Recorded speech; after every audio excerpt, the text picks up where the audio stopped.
الحمدللہ رب العالمین والصلاة والسلام علی سید الانبیاء والمرسلین اما بعد۔ پچھلی کلاس میں ہم نے نون کا مخرج سیکھا تھا۔ آج کی کلاس میں ہم را کا مخرج سیکھیں گے۔ یہ بھی ایک بہت اہم حرف ہے اور اس کی صحیح ادائیگی تجوید میں بہت ضروری ہے۔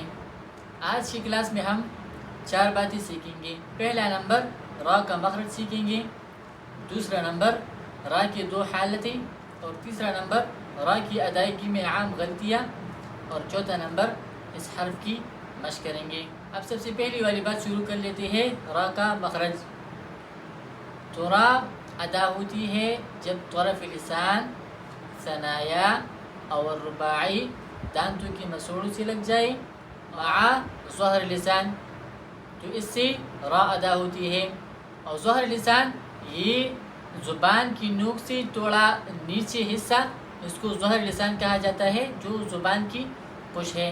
تو یہ جگہ بھی اس مخرج میں استعمال ہوتا ہے، اور یہ جگہ صرف اور صرف اسی مخرج میں استعمال ہوا ہے، باقی کسی اور مخرج میں استعمال نہیں ہوا۔ اب دوسرے نمبر بات شروع کر لیتے ہیں کہ را کے 2 حالتیں۔ تو را یہ بھی کبھی پر اور کبھی باریک پڑھی جاتی ہے۔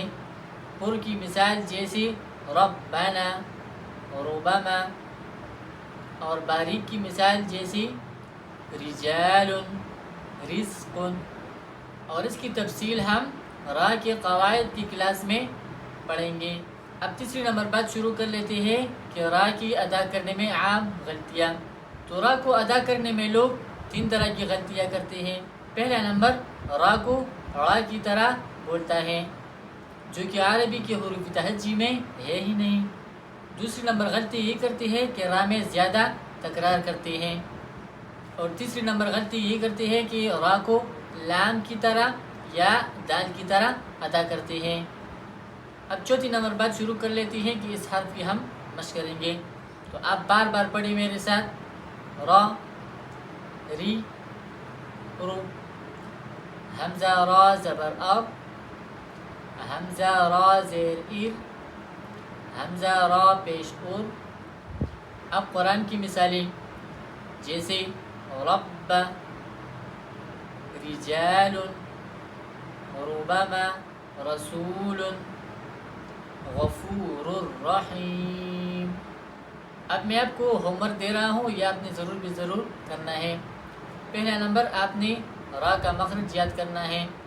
دوسرا نمبر، را کو ادا کرنے میں لوگ کون سی غلطیاں کرتے ہیں، یہ آپ نے یاد رکھنا ہے۔ اور تیسرا نمبر، اس حرف کی آپ نے کم سے کم 5 سے لے کر 10 منٹ تک مشق کرنا ہے۔ الحمدللہ آج ہم نے را کی مخرج کی تفصیل سیکھا۔ انشاءاللہ اگلی کلاس میں ہم لام، نون اور را، ان 3 مخارج کا تقابلی جائزہ کے بارے میں سیکھیں گے۔ آخر میں گزارش کرنا چاہتا ہوں کہ اگر ویڈیو پسند آئے تو ویڈیو کو لائک کریں اور ایک پیارا سا کمنٹ بھی کریں، اور میرے چینل البشرا قرآن اکیڈمی کو سبسکرائب کرنا نہ بھولیے۔ انشاءاللہ اگلی ویڈیو میں ملاقات ہوگی۔ السلام علیکم ورحمۃ اللہ وبرکاتہ۔